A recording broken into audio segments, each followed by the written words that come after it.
श्रीराम. श्री ब्रह्मचैतन्य महाराज गोंदवलेकर. प्रवचने. 12 फेब्रुवारी. नाम हे सत्स्वरूप आहे. नाम हे रूपापेक्षा निश्चित श्रेष्ठ आहे.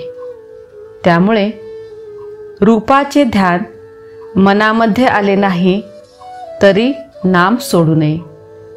पुढे रूप आपोआप येऊ लागेल. रूप हे जड आणि अदृश्य असल्यामुळे उत्पत्ती, स्थिती आणि विनाश, वाढ होणे आणि घटणे, जागा व्यापणे आणि जागा बदलणे, कालमानाने फरक पडणे इत्यादी बंधने त्याला असतात. पण नाम हे दृश्याच्या पलीकडे आणि सूक्ष्म असल्यामुळे त्याला उत्पत्ती आणि विनाश, वाढ आणि घट, देशकालनिमित्ताच्या मर्यादा इत्यादी कोणतेही विकार नाहीत. नाम हे सत्स्वरूप आहे. नाम हे रूपापेक्षा व्यापक असते.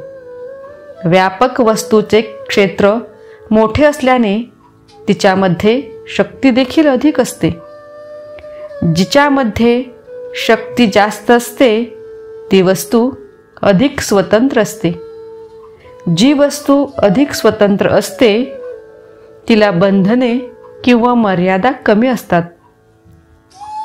म्हणून नाम हे रूपापेक्षा अधिक व्यापक, अधिक शक्तिमान, अधिक स्वतंत्र आणि अधिक बंधनरहित असते.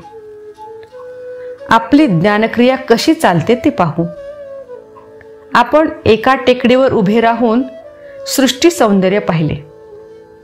त्या पाहण्यात कोणकोणत्या क्रिया होतात पहा. प्रथम डोळ्यामधून प्रकाशकिरणे आत गेली.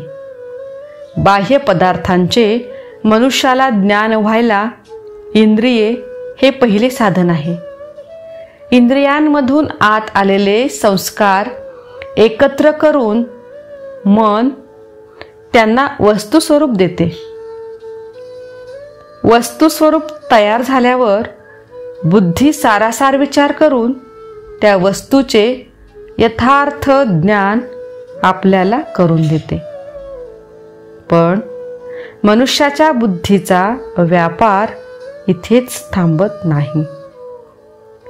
टेकडीवरून आजूबाजूला पाहत असताना झाडे, वेली, घरे, बागा, माणसे, पक्षी, पाण्याचे तलाव इत्यादी सर्व वस्तूंचे ज्ञान झाल्यावर पुन्हा त्यांचे एकीकरण होऊन ही सृष्टीची शोभा आहे असे ज्ञान आपल्याला होते.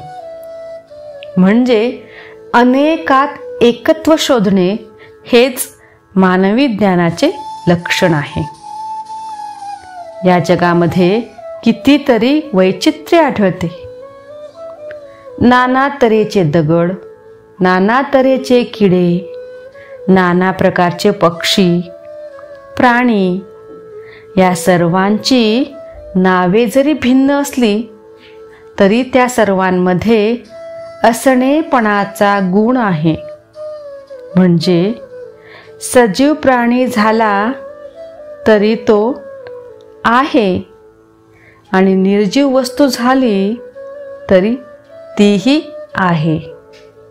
एवढेच काय, पण आनंदाला सुद्धा आहेपणाचा गुण आहे.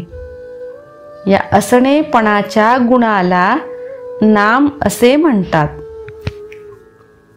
यालाच ओंकार असे म्हणतात. ओंकारातून सृष्टी निर्माण झाली. ओंकार हे परमात्म्याचेच स्वरूप आहे. अर्थात नाम म्हणजे सत होय. म्हणूनच नाम हे सृष्टीच्या आरंभी होते. ते सध्या आहेच आणि सृष्टीचा लय झाला तरी ते शिल्लक राहणारच. नाम म्हणजे ईश्वर होय. नामातून अनंत रूपे उत्पन्न होतात आणि अखेर त्यामध्येच ती लीन होतात. रूप हे नामाहून निराळे राहू शकत नाही. नाम हे रूपाला व्यापून पुन्हा शिल्लक उरते. जय जय श्रीराम.